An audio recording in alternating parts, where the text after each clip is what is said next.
HDFC scholarship, one of the biggest scholarships, जिसके अंदर amount मिलता है up to ₹75,000 from first to post graduation students जो अपना एजुकेशन कर रहे हैं।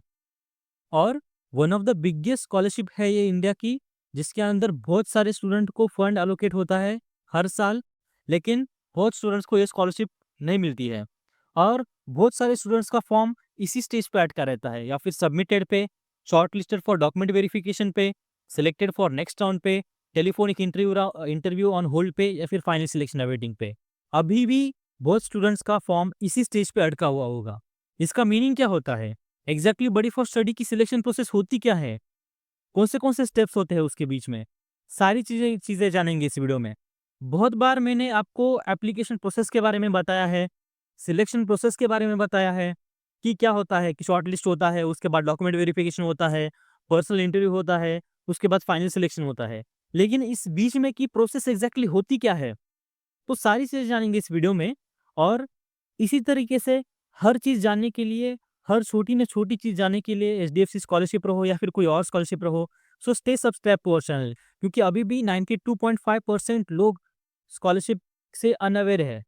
अगर अवेयर भी है तो उनको अपडेट्स नहीं मिल रहे, क्योंकि इन्होंने अब तक हमारे चैनल को सब्सक्राइब नहीं किया है। So subscribe to our channel to get latest notification of the HDFC scholarship and all other scholarships. So let's start the video.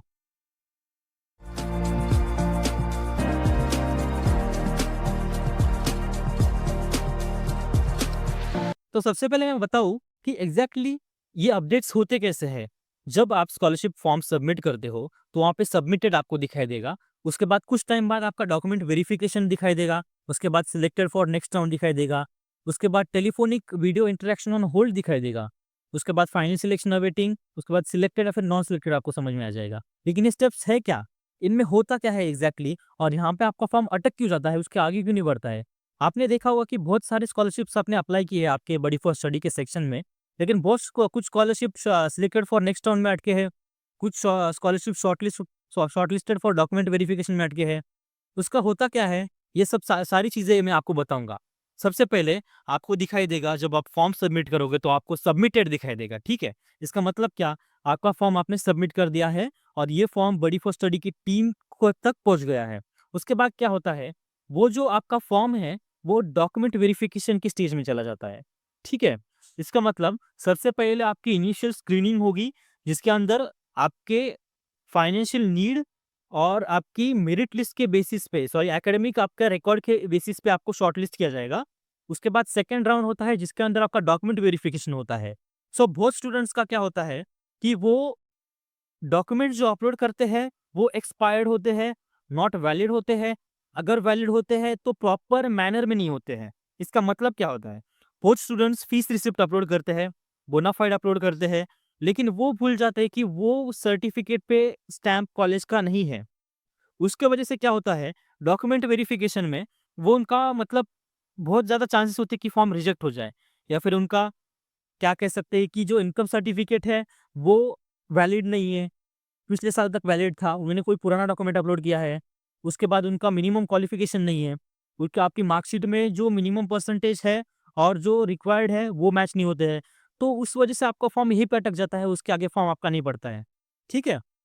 उसके बाद मैं बात करूँ, डॉक्यूमेंट होने की वेरिफिकेशन होने के बाद आप अगले राउंड के लिए सिलेक्ट होते हो, ठीक है। अभी बहुत स्टूडेंट्स का यहीं पे फॉर्म ज़्यादा अटक जाता है, क्योंकि इसका मतलब ये होता है कि आप अभी अगले राउंड के लिए सिलेक्ट नहीं हुए हो, ठीक है। ये प्रोसेस कंटिन्यू है।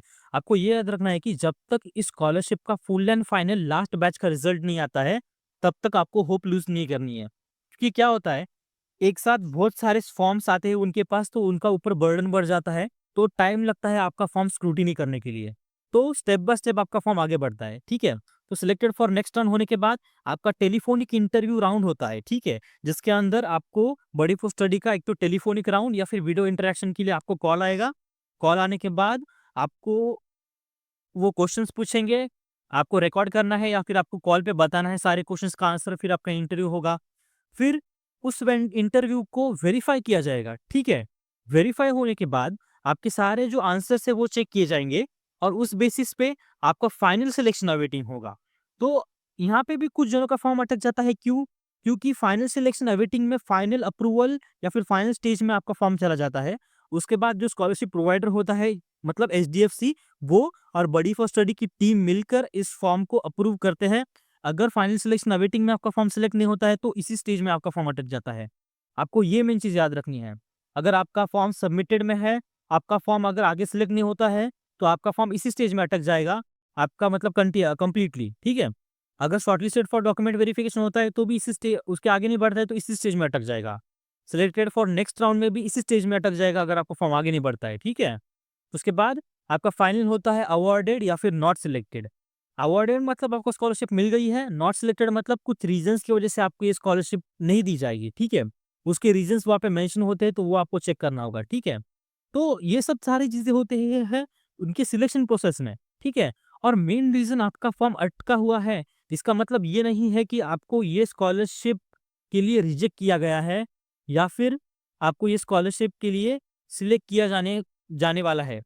इसका मतलब यही होता है कि आपका फॉर्म अभी इवैल्यूएशन के अंडर है। जब तक इस स्कॉलरशिप का फुल एंड फाइनल रिजल्ट नहीं आ जाता है, तब तक आपको गेस नहीं लगाना है कि मुझे ये स्कॉलरशिप नहीं मिलने वाली है या फिर कुछ भी। आपको अगर बहुत टाइम तक आपका फॉर्म अटका हुआ है, तो आप बडी फॉर स्टडी के हेल्पलाइन पे उनको मेल करके पूछ सकते हो इसका रीज़न क्या है, ठीक है? और आपको ये याद रखना है कि अगर ये फॉर्म अटक जाता है रिजल्ट के बाद भी, तो आपका सिलेक्शन नहीं हुआ है क्योंकि आपका जो स्कॉलरशिप का फॉर्म है, वो इस स्टेज के आगे नहीं बढ़ा है। तो ये आपको समझ लेना है, ठीक है?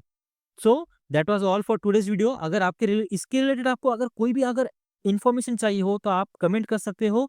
मैं आपके कमेंट का रिप्लाई देने का ट्राई करूँगा। और अगर आपको और स्कॉलरशिप के रिलेटेड इन्फॉर्मेशन चाहिए हो, तो आप बडी फॉर स्टडी की हेल्पलाइन पे कॉन्टैक्ट करके उनको सारी डिटेल्स पूछ सकते हो या फिर उनको ईमेल करके सारी डिटेल्स पूछ सकते हो।